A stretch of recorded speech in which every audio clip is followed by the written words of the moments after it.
Hello, it's the film Optimist. Today I'm talking about Anastasia. The film tells the tale of Grand Duchess Anastasia Nikolaevna of Russia and her rise from the ashes like a phoenix to her role now as Grand Duchess. Really, she fell into poverty because she was on the run from Grigory Rasputin, the most devious historical figure ever, according to Hollywood. Seriously, in every movie I see this dude in, he possesses some mystical powers of some sort. Anyway, this film is awesome with great talent such as Angela Lansbury. I spelled her name wrong.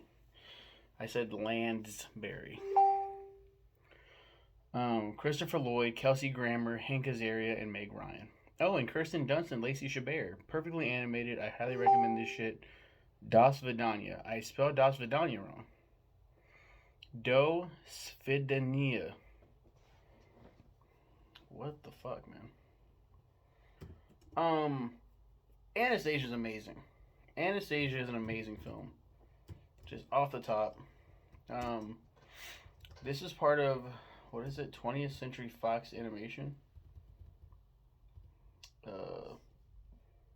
Fox Animation Studios. They only had 3 films. And Don Bluth did this one as well. This is the most commercially successful film for Don Bluth. Anastasia Studios' most critically praised, and commercially successful film. They only have 3 films. I cannot wait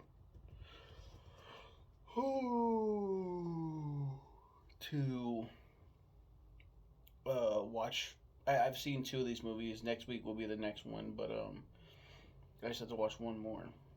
But yeah, let's unpack this real quick. Music's beautiful. Meg Ryan is Anastasia. Anya, she's just known as Anya. Comes to find out, like, oh my god, it's the princess. Liz Calloway provides the singing voice of Anastasia. She also, she did the singing. She was Odette in the Swan Princess. She was Jasmine in the Aladdin sequels for the singing voice. What else did she do? She did something else. Adult Kiara in The Lion King 2: Simba's Pride. Ooh, and she was a dancing napkin ring in Beauty and the Beast. Kirsten Dunst was the speaking voice for young Anastasia. Lacey Chabert provides the singing voice for young Anastasia. So Liz Calloway is the Dancing Bears Painted with. That's a damn good song. John Cusack is Dmitri, a young con man, former servant of the Romanovs, and Anastasia's love interest. Jonathan provides the singing voice for Dmitri. Glenn Walker Harris Jr. is the voice for young Dmitri. Kelsey Grammer is Vladimir Vasilovich, a former nobleman turned con artist and friend of Dmitri. Who is Vlad in Anastasia? And why can I not remember? He's a chubby man. And he was a nobleman. Yeah, okay. Christopher Lloyd is Grigory Rasputin. A real person, by the way. A guy that really existed. A lot of people claim that he was immortal, possessed magical powers. They say that he's not dead. Like some people believe he's not dead. He's also the villain in Hellboy. Yeah, what? Let me see this. Religious conversion. Yep. Relationship with royalty's children. Controversies.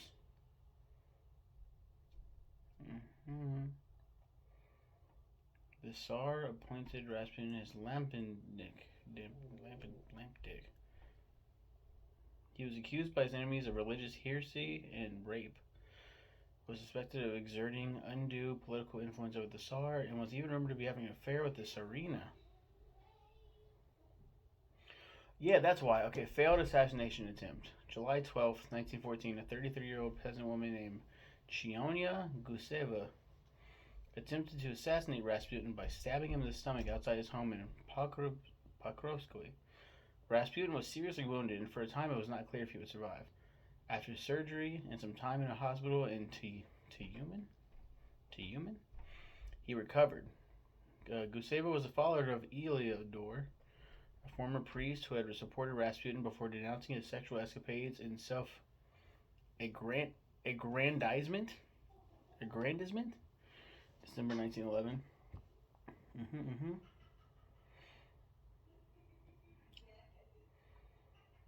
Ultimately defrocked. And even an antichrist. And then he was actually assassinated. So that's why they believe so many people try to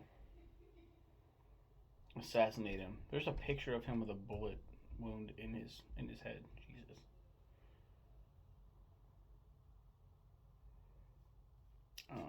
That's insane. He had a daughter named Maria Rasputin, born Matriona Rasputina, 1898. She died in 1977. Immigrated to France after the October Revolution and then to the United States. There, she worked as a dancer and then a lion tamer in a circus. That's wild. In the dark of the night, he's great. Jim Cummings is the singing voice of Rasputin. I was thinking of Christopher Lloyd singing. No, Jim Cummings, my favorite voice actor.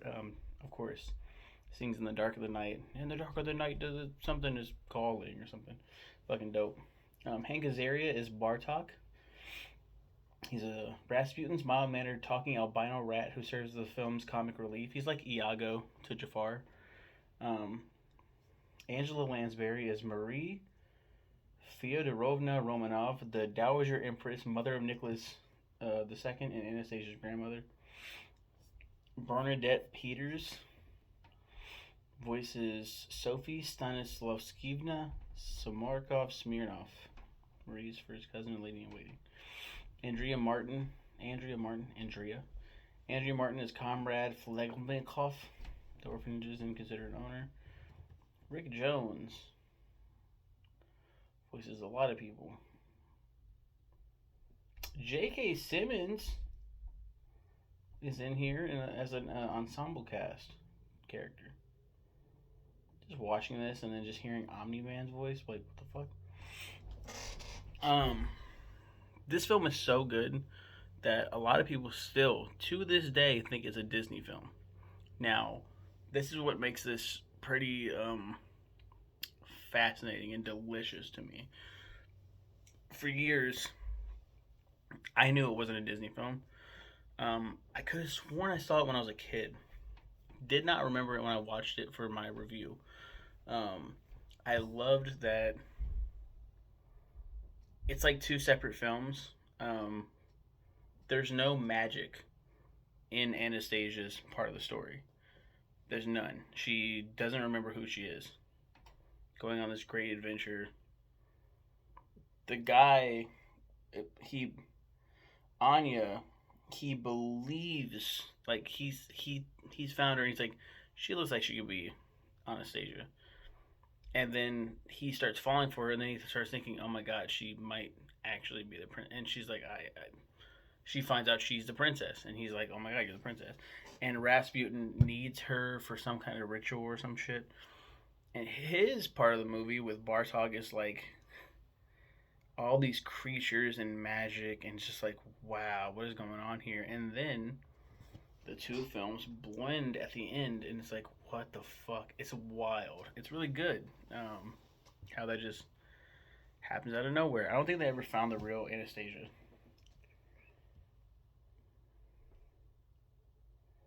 Mm-hmm.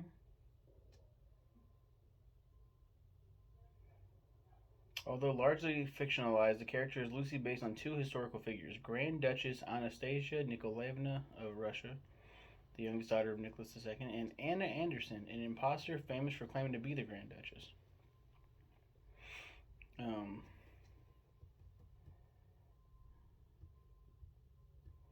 So did several women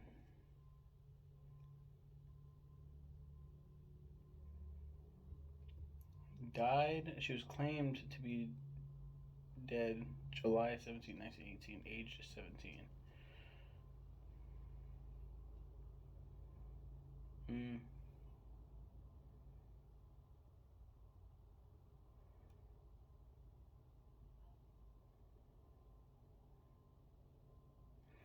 That's fucking wild. No, she got killed. She was dead. So this is almost this is it's not funny, but it's like Pocahontas in a way that they took a real story, a really real story, and they completely fabricated it. They completely fictionalized it. Um, that's problematic. Considering that at 17 years old, that I just read, she was gunned down. She was killed. Um, so that's fucked up. But this film is so good. This film is so good. Like I can't fault it. I can't. I mean, and Pocahontas is so much more problematic. I just that's just wild to me that I thought the same thing about Mulan. And they come to find out Mulan didn't actually happen, and then people were like, "No, no, it did." And it's like, "No, I can't find it anywhere that it actually happened. It's a folk tale." From what I've read. Anyway, I'm getting wildly off track. Anastasia. A lot of people thought it was a Disney movie, and I remember getting so angry. It's not a Disney movie. It's not a fucking Disney movie. But it's so good that people are still bringing up the fact that Anastasia, why is she not part of the Disney princess lineup? And my favorite Disney movie that doesn't get talked about. And it's like it's because it's not fucking Disney. It's not Disney. And then what happens? A couple years ago, 3 years ago, 4 years ago, I forgot how long now. Disney buys Fox. Disney now owns Fox. So, technically, Anastasia could be considered a Disney princess retroactively. Anastasia could be a Disney movie, could be considered a Disney movie. In the Disney echelon. It's not, of course, a Walt Disney Animation Studios production, but it's technically owned by Disney now. So are all the Ice Age movies, which is it's pretty sad to me because they just kind of fucking gutted Blue Sky. Fucking just took it out back in the alleyway and just shot it. Um, yeah. Happy for the Fox movies though. I mean, luckily there's only three. So next week we'll talk about the second one that was released. I don't think theatrically. I do not think theatrically. I think that one was direct to DVD. Let's go back to this one.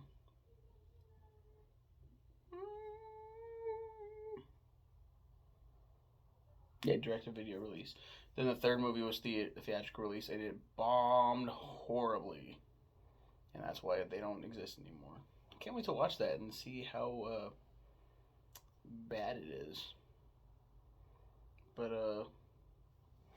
you'll have a good one. Take care.